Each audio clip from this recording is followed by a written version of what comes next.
Uish, betul aku berkebun hari ni. Pak Jamil. Pak Munawar. Oi, kamu ni daripada mana? Oi, banyak barang kamu bawa. Aku ni daripada Masjid Solat Subuh tadi. Masjid Solat Subuh. Solat Subuh benda je matahari tegak ni. Oh, siang dah. Mesti kamu sorang-sorang tadi. Betul lah kot. Pak Munawar. Aku perasan hang ni tak reti jaga pokok hang ke? Kenapa pula? Hang tengok pokok hang tu. Alamak, pokok aku mati. Aduh, pokok aku mati. Hang tak siram pokok ke? Siram pokok. Itulah aku penat dah datang kebun mata-mata nak siram pokok. Kamu rasa ada ke aku nak siram daripada rumah je? Kan senang kalau boleh hanya daripada telefon pintar saja kita siram pokok. Cergas pula. Cerdas juga idea tu. Tapi itulah, kalau ada benda tu, boleh juga kita check dia punya tanah dia. Dia tidak suhu panas ke tidak, kan? Wah, pintar sekali ya kamu punya ni. Hai kamu ni. Saya nak tolong siram saja. Jangan. Soflan. Pokok minum air. Bukan soplan. Kamu ni mana-mana je solat subuh tengah hari. So kita kena cari satu orang yang boleh buat je. Kan senang kalau ada benda-benda macam tu. Kami ada solusinya. Jom ikut. Mempersembahkan smart IoT based irrigation and water tank monitoring system.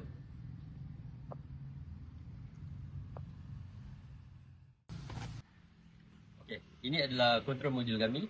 Control module kami menggunakan 12 volt power source dan kami menggunakan water regulator untuk 12 volt ke 5 volt kerana ESP32 menggunakan hanya 5 volt saja. Selepas itu, kami menggunakan relay untuk switch off dan switch on pump, dan kami menggunakan LCD OLED 0.65 inci. Okay, so for the water tank, we are using ultrasonic sensor. The use of the ultrasonic sensor to see the depth of the water and the depth of the water tank. After that, we are using rain sensor. So this rain sensor will sense the droplets of the rain. After that, we are using water pump. This water pump will supply to the plant. So from the plant, here we have DHC sensor, and this DHC sensor used for humidity and temperature control. After that, here's the soil moisturizer sensor. This will detect the soil is moist or not. Okay. Kita kena buat sekali ke? Alright, so let me explain. Alamak, masa ni. So since we are using ESP32, which come with Wi-Fi function, we connected our module to our Blink app. So, as you can see at our Blink app, we can manually toggle the water automation system. And then we can see our water tank level using our ultrasonic sensor. And then soil moisture, temperature and humidity from the plant. And also, we have a rain sensor which we can detect if it's rainy or sunny. And we also comes with a timer feature which we can set the timer of the day to automate the water irrigation system. Tapi kamu seorang je ni. Aku pun ada juga. Okey, sekarang saya akan terangkan macam mana cara sistem ni berfungsi. So yang pertama, kita ada manual right button. So bila kita tekan ni, water pump akan terus keluarkan air. Seperti yang boleh dilihat, bila saya tekan. Macam tu. So kita boleh guna untuk siram air. Seterusnya, kita juga ada sistem timer. So timer ni, cara dia berfungsi, kita setkan je masa. So sekarang adalah pukul 7, 1 minit. So kita akan setkan pada 7, 2 minit. Okay, sementara kita menunggu. Apabila rain sensor ni detect rain, dia juga akan automatic cut off pump supaya kita boleh jimatkan air. Itu antara salah satu. Sama juga dengan soil moisture sensor. Bila dia detect je 90 lebih ke atas, dia akan cut off pump. Okay. Dalam lagi 10 saat, pam akan berjalan. 10 seconds later. Nah, begitu. So, contoh untuk hujan apabila dia detect hujan, pam kita dah terputus. Sama juga case dengan apabila kita punya water level bawah daripada 10. So, bila bawah daripada 10, pam tak akan menyala. Tengok itulah function dia. Di situ saja projek kami. Okay. Our project have three objectives. Our first objective is automated irrigation. Automated irrigation develop a self-watering system using ESP32 and moisture sensor. Second, prevent hardware damage.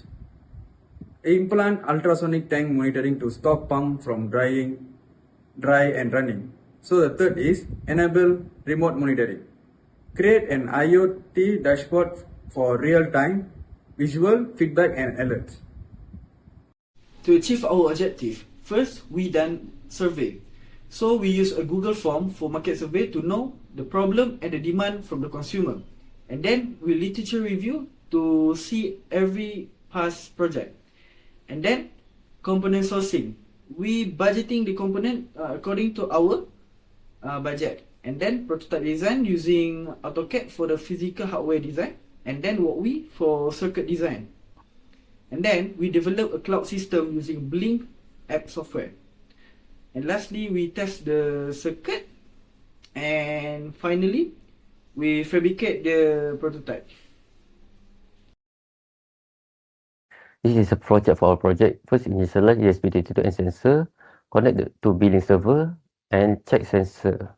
After that, for automatic set timer, for manual towel pump. After that, if rain detected, if yes, then pump to off and go back. If no, pump to on. If tank level less than 10, if yes, then pump to off, and no, pump to on, and the end. In building our project, the challenges that we are faced is an electrical noise interference. When we turn our pump on, it creates heavy electromagnetic noise and voltage ripple. This makes our OLED bleaching and our ultrasonic sensor reading unstable. To solve this, we use diode, which is to swallow the high voltage spike, and then we use capacitor to smooth out the voltage. While we cannot eliminate all the noises, we can say it keep our project from crashing. For future improvement, we planning to use custom PCB board, which we can keep our noisy pump wire away from our sensor, and then use the bigger part to prevent the voltage drop. Okay, tutup. In conclusion, this project successfully bridged the gap between traditional resource management and precision agriculture. By replacing the human guesswork with life-driven data automation, we have created a system that delivers water only where it needed.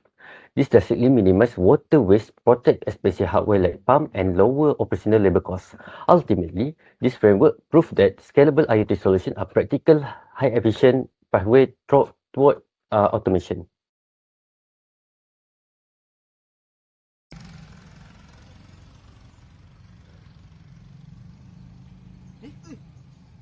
Aku rasa macam ada barang tadi kat sini. Tadi macam ada 2 orang lagi. Uish, aku dah mula seram sejuk dah ni. Alamak. Dah nak maghrib lah.